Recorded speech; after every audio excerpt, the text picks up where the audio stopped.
Hello everyone, market পুরা broom. Bitcoin $৫৭,০০০ touch করছে। সবাই খুবই খুশি যারা ক্রিপ্টোকারেন্সি মার্কেটের মধ্যে আছে।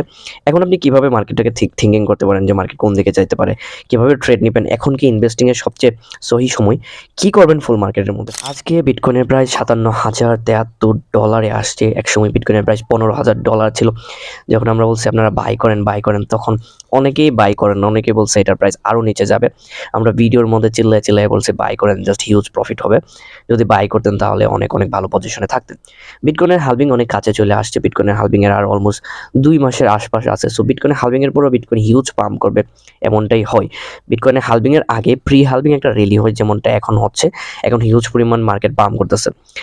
$৫০,৯০০ একটা প্রপার সাপোর্ট জোন ছিল। এই জোন থেকে অলমোস্ট এখন $৫৭,০০০। এখন প্রাইসটা কোন দিকে যাইতে পারে। সো এইখানে প্রাইসটা সাস্টেইন করতেছে। লাইক এইখান থেকে যে ক্যান্ডেলটা হয়েছে, এই ক্যান্ডেলটা অনেক বড় একটা ক্যান্ডেল হয়েছে। ক্যান্ডেল হওয়ার পরে এটা আস্তে আস্তে ডাউনে চলে আসছে। এই জোনটাতে যারা কিনছিল ৪৯,০০০, ৫১,০০০, ৫০,৯০০, ওই জোনটা থেকে যারা বাই করছে তাদের তো প্রফিট বুক করতে হবে। তো $৫৭,০০০ অনেকে প্রফিট বুক করে নিয়েছে। ওই কারণে একটা উইক ক্রিয়েট হয়েছে। তারপরে মার্কেট নিচে গেছে। দুইটা ক্যান্ডেল নিচে, একটা হচ্ছে কনফিউজিং ক্যান্ডেল। এই ক্যান্ডেলটা আসলে বোঝা যাচ্ছে না কই যাবে, উপরে যাবে ইয়া নিচে যাবে। তারপরে একটা রেড ক্যান্ডেল হয়। তারপরে ওইটা কনফার্মেশন দেই না যে মার্কেট উপরে যাবে ইয়া নিচে যাবে। মার্কেট এই ক্যান্ডেলটা দিয়ে নিচে আসা ট্রাই করতেছিল, বাট বায়াররা আবার এটাকে উপরে নিয়ে ক্লোজ করে। সো ওভারঅল এইভাবে মার্কেট স্ট্রাকচারটা মুভমেন্ট করা স্টার্ট করে। কিছু বায়ার আবার এখানে এন্ট্রি নিয়ে তারপরে আবার অনেক বড় একটা সেলিং প্রেশার আসে। বিকজ অনেকেই যারা ঘুম থেকে উঠে বা যারা দেখছে যে প্রাইস এত পরিমাণ মুভমেন্ট করে উপরে গেছে, তো তারা তাদের প্রফিট বুক করছে। সো দ্যাটস ওয়াই এত বড় একটা সেলিং প্রেশার আসে এবং সবাই প্রফিট বুক করে ফেলে। এখন ওভারঅল মার্কেটের সাথে কি হতে পারে, বিটকয়েনের প্রাইস কই যেতে পারে। বিটকয়েনের প্রাইসের দিকে ফোকাস করতে হবে, বিকজ ওভারঅল মার্কেট বিটকয়েনের প্রাইসের উপরে ডিপেন্ড করে। সো এখানে যে জিনিসটা হইতে পারে, সবাই মনে করতেছে হয়তো বা এটা আরো উপরে যাইতে পারে। হ্যাঁ, there is a strong possibility এটা $৬০,০০০ আশপাশ পর্যন্ত যাইতে পারে। বিকজ অলমোস্ট $৫৭,০০০ আইসা গেছে। এখান থেকে সাইডওয়েজ মুভ নেওয়ার পসিবিলিটি অনেক কম। বিকজ এই জোনটার মধ্যে প্রপার ইমব্যালেন্স থাকলে এখান থেকে অনেক সেলিং প্রেশার আসতো এবং মার্কেট নিচে চলে যেত। যেমনটা $৫১,৫২,০০০ হয়েছে। $৫১,৫২,০০০ এমন ছিল যে এটা অনেক বেশি উপরে উঠে গেছে। যদি ওইখানে ইমব্যালেন্স থাকতো তাহলে এটা আরো নিচে চলে আসতো, মার্কেট আরো নিচে চলে আসতো, সবাই সেলিং করে নিচে চলে আসতো। বাট ওইখান থেকে একটা there is a strong possibility, ওইখান থেকে যারা বাইং করছিল তারা আরো বাই করছে, আরো ইনস্টিটিউশনাল ইনভেস্টর মার্কেটের মধ্যে আসছে।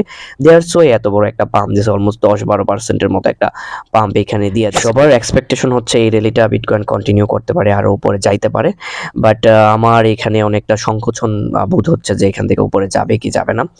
বাট আই থিঙ্ক $৫৯,০০০ ওই জোনটা পর্যন্ত যাইতে পারে। তারপরে হয়তো প্রি হালভিং এর সময় একটা ডাম্প আসে মার্কেটের মধ্যে। সো ওইটার জন্য আমরা ওয়েট করতেছি। মার্চ মাসটা অনেকটা ভোলেটাইল যায় সবসময়ই। সো মার্চ মাসটা একটু ভোলেটাইল হইতে পারে, উপরে যেতে পারে, মার্কেট নিচে যাইতে পারে। সো ফেব্রুয়ারি মাস অলমোস্ট ২০২২-২০২৩-এর ওই সময় মার্কেট অনেক বেশি নিচে নামতেছিল। যারা শর্ট ট্রেডিং করতেছিল তারা হিউজ পরিমাণ প্রফিট করতেছিল। বাট এখন শর্ট ট্রেডিং এর সময় না। বিকজ মার্কেটের মধ্যে আপনার ট্রেন্ড অনুযায়ী ট্রেড করবেন। এটা হচ্ছে আপ ট্রেন্ড চলতেছে, উপরে যাইতেছে মার্কেট। সো শর্ট ট্রেডিংটা আস্তে আস্তে কমায় দেন, লং ট্রেডিং এর দিকে ফোকাস দেন। বিকজ মার্কেট ভালো পজিশনে থাকলে, মার্কেটের ট্রেন্ড আপসাইড থাকলে আপনি আপসাইডে ট্রেড করবেন। ওই সময় ডাউনে বা শর্ট ট্রেডিং করলে আপনার লস হবে। আরেকটা জিনিস ধরেন আপনি $৫৭,০০০ এখানে একটা ট্রেড ওপেন করে দিয়েছেন। সো শর্ট ট্রেড ধরেন সাপোজ ওপেন করে দিয়েছেন। সো ওই ক্ষেত্রে হয় কি, আপনি ডিরেক্ট ওয়ার্ল্ডের এগেনস্টে আপনি ট্রেড ওপেন করেছেন। এখানে যে ট্রেড হইতেছে হয়তো বা কোনো ইউএস এর ইনস্টিটিউশন বা বড় বড় ব্যাংক যারা তারা ইনভেস্ট করতেছে, তারা লং ট্রেড করতেছে, আপনি শর্ট ট্রেড করতেছেন। সো ওই কারণে প্রপারলি ট্রেডটা শিখে করবেন, কজ আপনি দুনিয়ার বিরুদ্ধে ট্রেডটা করতেছেন। ওয়ার্ল্ডের যতগুলো মানুষ এটার মধ্যে ইনভেস্টেড আছে বা এটার মধ্যে ট্রেড করতেছে, তাদের বিরুদ্ধে আপনি ট্রেড করতেছেন। সো ওই কারণে প্রফেশনালি ট্রেডিংটা শিখে তারপরে করবেন, নইলে আপনি শিওর আপনার ফান্ড হারাবেন, আপনার ফান্ড লুজ করে ফেলবেন। আই হোপ যে ভিডিওটা ইনফরমেটিভ লাগছে। যদি প্রফেশনালি ট্রেডিং শিখতে চান তাহলে অবশ্যই আমার টেলিগ্রামের মধ্যে জয়েন করবেন। লিংক ইন দ্য ডিসক্রিপশন বা কমেন্ট বক্সের মধ্যে থাকবে, আপনারা অবশ্যই জয়েন করবেন। ওইখানে ডেইলি আপডেট প্লাস হচ্ছে আমরা সিগন্যালস, বুক রিভিউজ, বুক দিয়ে থাকি। অবশ্যই আসবেন। Thanks for watching this video.